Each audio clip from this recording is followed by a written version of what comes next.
Last lecture में आपको पढ़ रही थी टेस्टिंग ऑफ आईसी इंजन। तो आईसी इंटरनल कंबशन इंजन को टेस्ट करना था आपने, जिसके अंदर आपने डिफरेंट टाइप के मेथड्स यूज किए थे उसकी पावर को चेक करने के लिए। नेक्स्ट आता है चेकिंग के अंदर एक चीज मेजर रोल जो है प्ले करती है, वो है इसके अंदर पॉल्यूटेंट्स। ठीक है, तो पॉल्यूटेंट्स क्या होते हैं?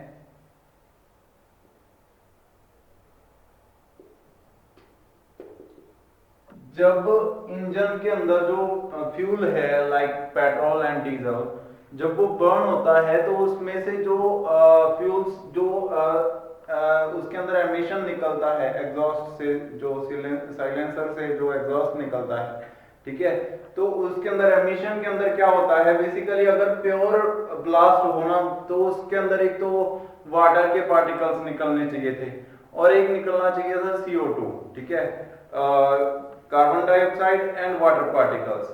लेकिन ऐसा होता नहीं है एक्चुअल में। जब आप उसको ब्लास्ट करते हैं तो उसमें से बहुत सारे पॉल्यूटेंट्स निकलते हैं जो कि पोल्यूशन फैलाते हैं एनवायरनमेंट के अंदर और मेजर रोल प्ले करते हैं एनवायरनमेंट को खराब करने का। ठीक है, तो एनवायरनमेंट के अंदर जो स्मोक है, जो स्मोक आ जाती है जब धुंध पड़ती है, ठीक है, तो वो स्मोक क्या होता है, वो स्मोक धुएं के साथ मिक्सचर ऑफ जो है वाटर पार्टिकल्स एंड अदर जो है केमिकल रिएक्शंस, ये सारी चीजें मिलके आपस में वो चीज बनाती हैं। ठीक है, तो वो पॉल्यूशन के कारण होता है। तो पॉल्यूटेंट्स के अंदर सबसे जो मेन रोल जो प्ले कर रहा है वो है ऑटोमोबाइल। हर किसी के पास साधन है और वो चल रहा है, ठीक है, तो उसमें से हर टाइम जो है स्मोक स्मोक निकलती रहती है। उस एमिशन के अंदर जो है बहुत सारे पॉल्यूटेंट्स होते हैं, उनके बारे में पढ़ेंगे कौन कौन से पॉल्यूटेंट्स होते हैं जो कि अलग अलग इंजन के अंदर से निकलते हैं और वो हार्म करते हैं।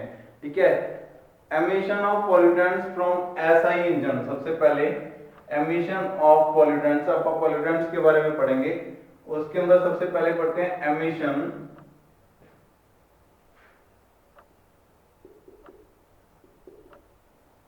ऑफ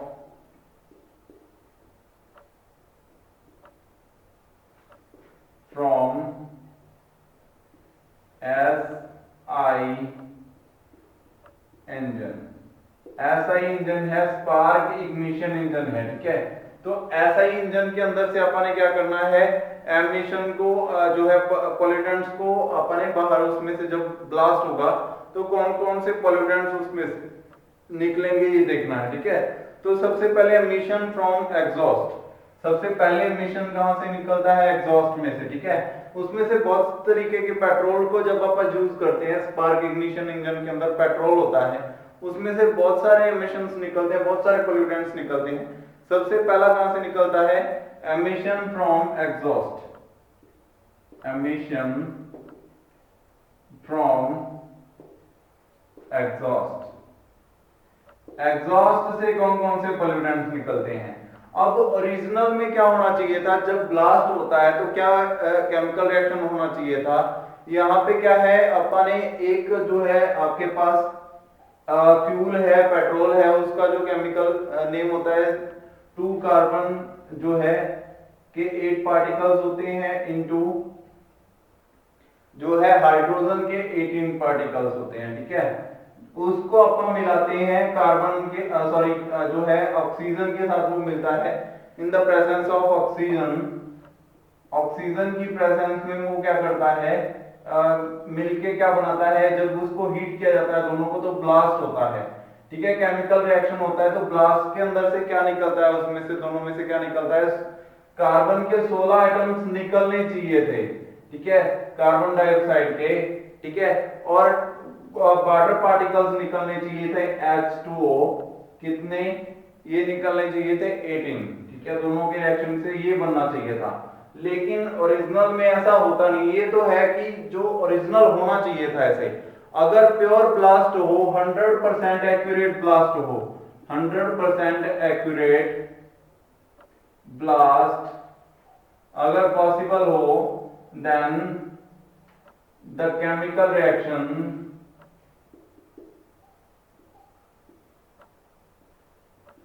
would be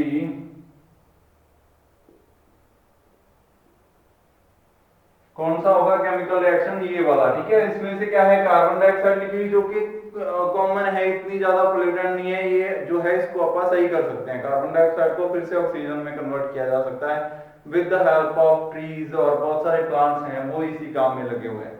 और उसके बाद H2O। लेकिन ऐसा होता नहीं है, ठीक है। तो सारी एनवायरनमेंट को खराब करने का सारा सिस्टम जो है वो इंसान ने ही बनाया है।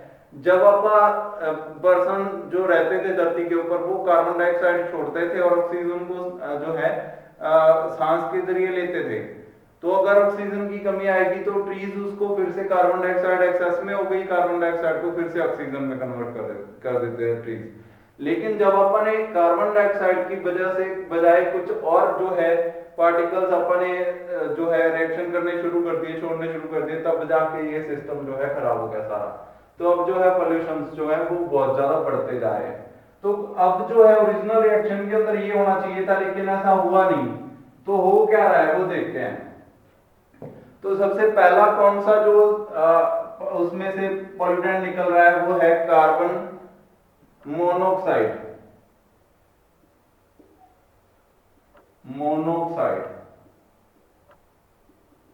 कार्बन मोनोऑक्साइड निकल रहा है, जो कि ओरिजिनल में एक हार्मफुल इफेक्टिव जो है पार्टिकल है जी। क्यों निकलता है? Due to incomplete emission. Due to incomplete emission, जब वहां पे ब्लास्ट जो है इनकम्प्लीट ब्लास्ट होता है, उसके कारण ये होता है, ठीक है। जब कंबस्टन हो रहा है तब सही से जो है प्योर कंबस्टन नहीं हो रहा, उसके कारण due to incomplete combustion. Incomplete combustion के कारण क्या हो गया, कार्बन मोनोऑक्साइड जो है वहां से प्रोड्यूस हुई। तो ये क्या है, एमिशन ऑफ जो पेट्रोल इंजन, जब पेट्रोल इंजन के अंदर ब्लास्ट होता है तब की बात है ये। दूसरा क्या निकलता है इसमें से, hydrocarbon.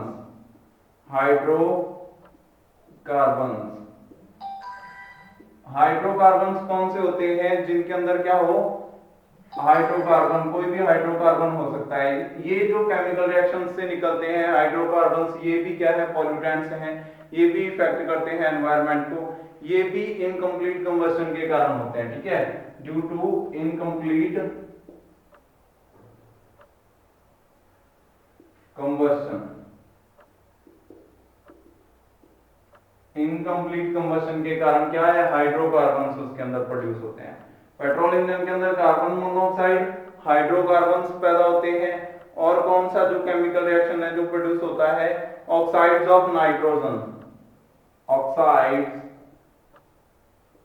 Of nitrogen.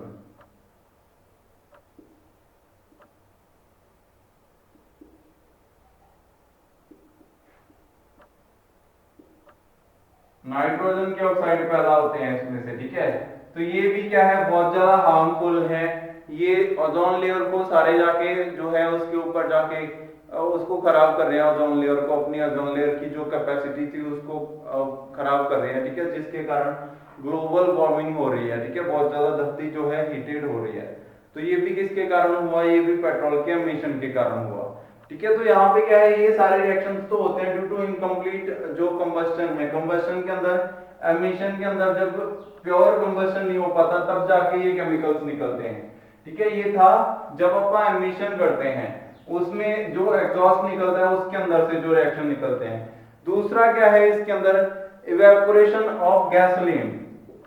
Evaporation of gasoline. Gasoline के इवेपोरेशन के बाद, अब देखो कई बार पेट्रोल को अपन छोड़ देते हैं कहीं पे कुछ देर के लिए, तो वो सारा वहां से उड़ जाता है। उसके अंदर HC होता है, ठीक है, हाइड्रोकार्बन्स होते हैं। तो वो हाइड्रोकार्बन्स क्या है, वो इवेपोरेशन के कारण सारे क्या हो जाते हैं, मिक्स्ड इन एयर के अंदर मिक्स हो जाते हैं हाइड्रोकार्बन सीधे सीधे उड़ के उसमें से, गैसोलीन से, ठीक है। गैसोलीन का केमिकल रिएक्शन था 2C8H18, और उसमें से जो हाइड्रोकार्बन्स के एटम्स हैं वो सारे क्या हो जाते हैं, इवेपोरेट हो जाते हैं ड्यू टू हीट, जिसके कारण वो सारे एयर के अंदर मिक्स हो जाएंगे। और हाइड्रोकार्बन जो है वो बहुत ज्यादा डेंजरस होते हैं। तो यहाँ पे क्या हो रहा है, एक केमिकल रिएक्शन हो रहा है जिसके कारण क्या है, जब आप उसको एयर में खुला छोड़ रहे हैं पेट्रोल को, तो वो एयर के अंदर मिक्स होके उसको खतरनाक बना रहा है, ठीक है। तो ये भी क्या है, एक प्रॉब्लम है, मेजर प्रॉब्लम, जो कि गैसोलीन के कारण आती है। तो ये कहाँ से होती है, फ्यूल टैंक में से। फ्यूल टैंक में से जब आप पेट्रोल टैंक है किसी चीज का, जब आप गैस फिल करवाने जा रहे हो, पेट्रोल फिल करवा रहे हो, तब भी उड़ता रहता है पेट्रोल। पेट्रोल टैंक में से भी उड़ता रहता है, कई बार थोड़ा बहुत ढक्कन लूज रहेगा जिसके कारण वहां से पेट्रोल जो है कंटिन्यू उड़ता रहता है, ठीक है, वेपोरेट होता रहता है। और भी बहुत सारे रीजंस हैं, जब आप पेट्रोल डलवाते हो तब, जब आप बाइक को है बहुत ज्यादा स्पीड से चलाते हो तो तब जो है थोड़ी बहुत लीकेज। तो ये सारी चीजें क्या है, वो इवेपोरेशन के कारण गैसोलीन को जो है एयर के अंदर हाइड्रोकार्बन उसके मिक्स हो जाते हैं, ठीक है। उसके बाद क्या है, नेक्स्ट आता है थर्ड। थर्ड क्या हो सकता है, crank blow off. Crank blow off, blow by, blow by बोलते हैं इसको, क्रैंक ब्लो बाय, ठीक है। ब्लो बाय आपने सुना होगा, क्रैंकेज होता है। सबसे पहले ऊपर अपन एक सिलेंडर पड़ा था, सिलेंडर के अंदर क्या था, यहाँ पे एक पिस्टन था। पिस्टन जो है वो नीचे क्रैंकेज में चलता है, ठीक है। क्रैंकेज के अंदर एक क्रैंक रहती है जो कि रोटेट करती है कंटिन्यू, ठीक है। तो यहाँ पे क्या हो रहा था, ये पिस्टन के इस एरिया के अंदर ब्लास्ट हो रहा है। यहाँ पे इसके ऊपर रिंग्स रहते हैं जो कि इसको इस चैम्बर से अलग करते हैं। अदरवाइज पिस्टन अगर मेटल का होता, पूरा मेटल का होता, लास्ट तक उसके साथ दोनों तरफ अटैच रहता, तो मूव ही नहीं कर पाता था। तो उसका एरिया कम करने के लिए इसके ऊपर रिंग चढ़े हुए होते हैं। तो कई बार रिंग्स के साथ होता हुआ पेट्रोल जो है वो इसके अंदर चला जाता है, क्रैंक के अंदर। और इसको इवेपोरेशन के लिए, इसको वेंटिलेशन के लिए एक पाइप दी जाती है सांस लेने के लिए इसको, ठीक है। तो यहाँ पे ब्रीथिंग पाइप बोलते हैं इसको। तो ब्रीथिंग पाइप के जरिए क्या होता है, जो पेट्रोल है वो बाहर निकल जाता है इवेपोरेशन के कारण।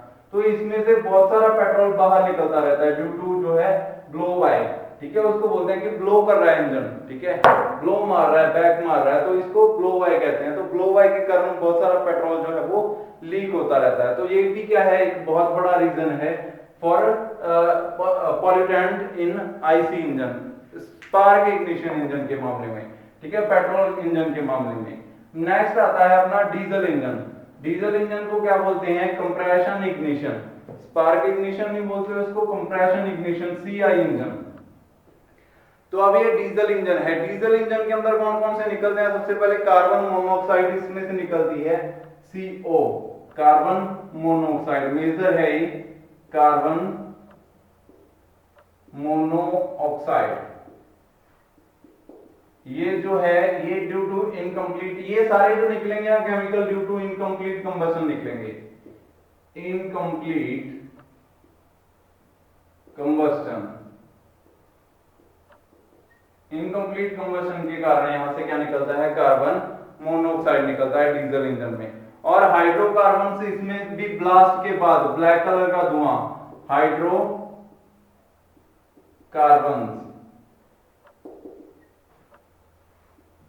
Black smoke after emission. Emission के बाद ब्लैक स्मोक अगर निकलना स्टार्ट हो जाए, एमिशन के अंदर ब्लैक स्मोक आए, तो उसको क्या कहेंगे, हाइड्रोकार्बन्स बोलेंगे, HC, ठीक है, HC। हाइड्रोकार्बन्स निकलने स्टार्ट हो जाते हैं, उसको क्या बोलते हैं, वो भी केमिकल्स हैं जो कि इसको जो है एनवायरनमेंट को हार्म करने की कोशिश कर रहे हैं। और ऑक्साइड ऑफ नाइट्रोजन इसमें से भी निकलते हैं, NO2, ये पहले भी उसमें से भी निकलते थे और इसमें भी। आपको भी चेक करवा के ना, आपका पोल्यूशन कंट्रोल जो सर्टिफिकेट होगा किसी व्हीकल का, उसके ऊपर ये सारे लिखे रहते हैं, ठीक है। और उसके बाद आते हैं एल्डिहाइड्स। नेक्स्ट आते हैं एल्डिहाइड्स,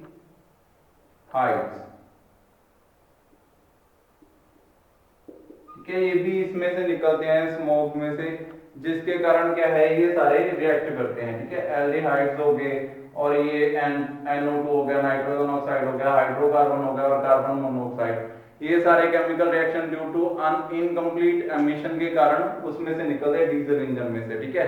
तो तो ये सारे क्या है, अपन ने जो भी पढ़े हैं ये सारे केमिकल्स हैं जो कि डीजल इंजन से निकलते हैं, और इससे पहले अपन ने जो पेट्रोल इंजन से एमिशंस निकलते थे उनके बारे में पढ़ा। ठीक है, अब क्या है, जो इंडियन गवर्नमेंट है उसने क्या किया हुआ है, कंट्रोल बनाया हुआ है इसके ऊपर कि इतना स्मोक होना चाहिए, इतना स्मोक होना चाहिए और उसमें से ये पार्टिकल्स होने चाहिए, इससे ज्यादा हुए तो वो व्हीकल को अपन चला नहीं सकते। ठीक है, तो उसको बोलते हैं पोल्यूशन कंट्रोल सर्टिफिकेट, जो कि बनाना पड़ता है हर किसी को। ठीक है, तो उसको बोलते हैं एमिशन नॉर्म्स, एमिशन नॉर्म्स। ठीक है, जो इंडियन गवर्नमेंट ने बनाए हुए हैं एमिशन नॉर्म्स, उनको अपन पढ़ते हैं कि वो क्या क्या है, तो उनके बारे में जो डिटेल होती है उसको बोलते हैं एमिशन नॉर्म्स। ठीक है, the Indian government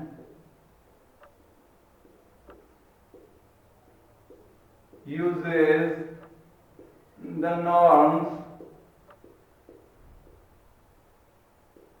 of European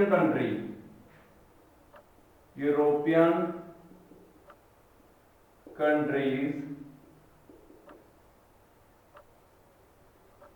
and makes the same changes, वैसे ही चेंजेस बनाती है। तो इंडियन गवर्नमेंट जो है यूरोपियन कंट्रीज के जो नॉर्म्स हैं वो बनाती है। ठीक है, तो यूरोपियन कंट्रीज ने जो नॉर्म्स बनाए हैं उनका नाम क्या लिखा हुआ है, उन्होंने कहा था कि यूरो 1 यूरो 2, ये क्या है, यूरो 1 यूरो 2, ठीक है, ऐसे यूरो 3 4, ऐसे अपन जो है अब जो इंजन यूज कर रहे हैं वो यूरो 4 5 के इंजन यूज कर रहे हैं। अपने सिलेबस में बेसिकली दो हैं, यूरो 1 एंड यूरो 2। ठीक है, तो ये क्या है, ये इंजन के टाइप से है कि उसमें इतना पोल्यूशन आप कंट्रोल कर सकते हैं, इतना पोल्यूशन उसका होना चाहिए, इससे ज्यादा हुआ तो आप उसको क्या करेंगे, उसको आप सही नहीं मानेंगे, वो इंजन को आप यूज नहीं करेंगे। ठीक है, तो ये होते हैं euro 1 euro 2 rules for Indian standard. ठीक है, आप यूरो के अंदर जो है इंडियन पोल्यूशन कंट्रोल सिस्टम को यूरो के अंदर मानते हैं। तो सबसे पहला यूरो 1 कब लागू हुआ, यूरो 1 यहां पे लागू हुआ 1999 के अंदर। यूरो 1 कब लागू हुआ, ये 1999 के अंदर पहला जो है वो रूल लागू हुआ। उसके अंदर कुछ ना कुछ नॉर्म्स थे कि इतना जो है हाइड्रोकार्बन होने चाहिए, इतना ये होना चाहिए, सारी चीजें उन्होंने लिखी कि ये इससे ज्यादा नहीं होना चाहिए, नाइट्रोजन ऑक्साइड इससे ज्यादा नहीं होना चाहिए। ठीक है, और ये जो CO2 उसके अंदर इतना नहीं होना चाहिए, CO2 कितना हो सकता है वो उसके अंदर जरूरी नहीं है। ठीक है, CO2 कितना भी हो सकता है, लेकिन CO कार्बन मोनोऑक्साइड नहीं होनी चाहिए। नेक्स्ट जो है यूरो 2 कब लागू हुआ, यूरो 2 लागू हुआ 2000 के अंदर। ठीक है, तब जाकर उन्होंने सेकंड टाइप के इंजन को अनुमति दी, जो कि अब जो है पोल्यूशन कंट्रोल को बहुत ज्यादा बढ़ा दिया उन्होंने। ठीक है, तो ये दोनों लागू हुए due to environment changes. Environment जब बहुत ज्यादा चेंज होने लगी तो फिर अपन ने ये वाले नॉर्म्स अपनाए, उसके अंदर अपन ने क्या किया, बहुत सारा पोल्यूशन को कंट्रोल करने की कोशिश की। ठीक है, तो ये कैसे काम करता है, सबसे पहले इसके अंदर डिफरेंट टाइप ऑफ जो है पॉल्यूशन के आते हैं, बहुत सारे टाइप्स जो भी है अपने पास अवेलेबल। तो सबसे पहले क्या था कि कब ये लागू हुए, सेशन कौन सा था, नॉर्म्स कौन से थे। ठीक है, तो नॉर्म्स, उसके बाद इनके अंदर क्या क्या चेंजेस आए, सबसे पहले तो आप पढ़ेंगे कि ये कार्बन मोनोऑक्साइड के लिए क्या रूल आया, कार्बन मोनोऑक्साइड। उसके बाद आप पढ़ेंगे कार्बन मोनोऑक्साइड के बाद के जो है HC, यहाँ पे कितना जो था, कितने किलोग्राम पर केजी, सॉरी यहाँ पे लिख देता हूं ग्राम्स पर केजी, कितने ग्राम होनी चाहिए 1 केजी के अंदर, 1 किलोग्राम के अंदर कितने ग्राम कार्बन मोनोऑक्साइड होनी चाहिए एमिशन के अंदर। अगर 1 किलोग्राम एमिशन अपन लें उसमें से कितने ग्राम जो है कार्बन मोनोऑक्साइड होनी चाहिए। और HC hydrocarbon and NO nitrogen oxide, ये भी ग्राम पर किलोग्राम। 1 किलोग्राम के अंदर कितने जो है नाइट्रोजन ऑक्साइड होने चाहिए और कितने हाइड्रोकार्बन होने चाहिए, तो ये दोनों का मिक्सचर। ठीक है, ये दोनों एक साथ आप कैलकुलेट करेंगे। उसके बाद नेक्स्ट आपको क्या पता होना चाहिए, PM particular matters PM, particular matters कितनी होनी चाहिए, जो कि ग्राम पर किलोग्राम, ये भी आप ऐसे पढ़ेंगे। ठीक है, अब आपके पास ये तीन चीजें हैं जो कि आपको पता होनी चाहिए, ये नॉर्म्स के अंदर आती हैं। ठीक है, तो पहला नॉर्म जो था अपने इंडिया के अंदर वो कौन सा था, 1999 से पहले। ठीक है, उसके पहले के नॉर्म्स जैसे 1996 के अंदर जो लागू हुआ था। ठीक है, तो उसके अंदर क्या था, जो कार्बन जो आपके मोनोऑक्साइड है वो कितनी रहनी चाहिए डीजल के अंदर, यहां पे लिख देता हूं डीजल, इसके नीचे ही लिख देते हैं, और यहां पे लिख देते हैं पेट्रोल, डीजल, पेट्रोल और डीजल एंड पेट्रोल। ठीक है, ये आ गया रूल। अब यहां पे क्या है, डीजल के अंदर कार्बन मोनोऑक्साइड, ये याद रखनी पड़ेंगी सारी डिटेल। ठीक है, पहले क्या था, कहते हैं कि 8.46 से लेके आपका क्या हो सकता है 12.40 तक हो सकता है कार्बन मोनोऑक्साइड, 12.40 तक। और पेट्रोल के अंदर, ये डीजल के अंदर है, पेट्रोल के अंदर कितना हो सकता है, सॉरी ये पेट्रोल के अंदर है 8.46 से लेके 12.40, और डीजल के अंदर कितना रहना चाहिए, कहते हैं 5.7, डीजल के लिए ये लागू कर दिया रूल। ठीक है, ऐसे ही अब जो है हाइड्रोकार्बन्स कितने रहने चाहिए, डीजल के लिए हाइड्रोकार्बन्स कर दिए 2.2 और पेट्रोल के लिए 3.00 से लेके 4.36, ये कर दिया डीजल के लिए। ये नॉर्म्स 1996 के हैं। उसके बाद नेक्स्ट क्या है, जो आपका डीजल के लिए ये आ गया, और उसके बाद आ गया जो पीएम, पर्टिकुलर मैटर्स थे। पहले कुछ निकलते ही नहीं थे, इनको काउंट ही नहीं किया जाता था, इनको कुछ माना ही नहीं जाता था, कुछ और पार्टिकल्स होते ही नहीं थे। ठीक है, कि ये तो होते ही नहीं है कुछ भी, अपने पास दो ही बेसिक उनको माना जाता था जो कि पॉल्यूटेंट्स हैं। ठीक है, उसके बाद यूरो 1 बना, यूरो 1 जो कि 2000 के अंदर लागू हुआ, मैंने आपको बताया था। इसके अंदर क्या कर दिया, बहुत सारे मेजर चेंजेस किए गए। सबसे पहले पेट्रोल के अंदर जो है कार्बन मोनोऑक्साइड की मात्रा को कम कर दिया गया 3.16, आधे से भी कम कर दिया, क्योंकि आपको पॉल्यूशन को कंट्रोल करना है आपने। ठीक है, और पेट्रोल के अंदर भी सेम कर दिया गया, डीजल के अंदर भी सेम कर दिया गया 3.16, इससे ज्यादा नहीं होना चाहिए। ठीक है, इसको आधा कर दिया गया, इसको बहुत ज्यादा कम कर दिया गया। और हाइड्रोकार्बन्स कितने कर दिए गए, 1.13 फॉर बोथ, 1.13, 1.13, इससे ज्यादा हुआ तो चलाएंगे नहीं इंजन। ठीक है, ये नॉर्म कब आया, यूरोप 1 के अंदर। और इसके अंदर भी क्या था कि जो ये वाले पार्टिकल्स थे, पर्टिकुलर मैटर्स थी, वो डीजल पेट्रोल इंजन के अंदर तो थी ही नहीं, उन्होंने कैलकुलेट ही नहीं किया, और पेट्रोल इंजन के अंदर थी, उसको कर दिया गया 0.18, इससे ज्यादा नहीं होनी चाहिए। ठीक है, उसके बाद आया यूरो 2, अब इंजन को और ज्यादा चेंज कर दिया गया, अब बेस्ट बनाने की कोशिश की गई, तो उस कंडीशन में पेट्रोल के लिए क्या कर दिया गया 2.20। ठीक है, इसको भी बहुत ज्यादा कम कर दिया, और डीजल के लिए क्या कर दिया 1.0। डीजल इंजन जो है उसके अंदर पॉल्यूटेंट्स बहुत कम होते हैं, वो ब्लैक कलर का जो स्मोक करते हैं उसके कारण जो है पॉल्यूटेंट्स बढ़ते हैं, अदरवाइज उसके अंदर कम रहेंगे। देखो कार्बन मोनोऑक्साइड भी डीजल के अंदर कम है। उसके बाद नेक्स्ट क्या किया गया, उसके अंदर हाइड्रोकार्बन्स की जो है वो भी बहुत ज्यादा कम कर दी, 0.70 टू 0.90 के बीच में रहना चाहिए, इससे ज्यादा नहीं होना चाहिए। ठीक है, 90 से अबव नहीं होना चाहिए। और जो है पेट्रोल इंजन के अंदर 0.50। ठीक है, ये क्या कर दिया गया, अब नया जो है हाइड्रोकार्बन और नाइट्रोजन ऑक्साइड का नया सिस्टम बनाया गया। ठीक है, उसके अंदर डीजल के अंदर थोड़ा सा ज्यादा रहेगा, लेकिन पेट्रोल के अंदर बिल्कुल ही कम हो गया। उसके बाद क्या है, नेक्स्ट आता है पर्टिकुलर मैटर्स, कोई भी आ गई। ठीक है, उसको डीजल के लिए कितना कर दिया गया 0.08, इतना कम कर दिया गया। ठीक है, और उसके बाद पेट्रोल इंजन के अंदर तो है ही नहीं था, 0.08 से लेके 0.1 तक कर दिया गया इसको, और पेट्रोल के अंदर तो था ही नहीं, ये इतने कम कर दिए। ये था यूरो 2। अब ये सारे रूल आपको पता होने चाहिए। ठीक है, इसको याद करना है आपने कि नॉर्म पहला कब आया था, उसके अंदर क्या सिस्टम था। 1996 के अंदर उन्होंने क्या किया था, पोल्यूशन कंट्रोल करने की कोशिश की और कुछ रूल्स बनाए कि ऐसे ऐसे सिस्टम होगा।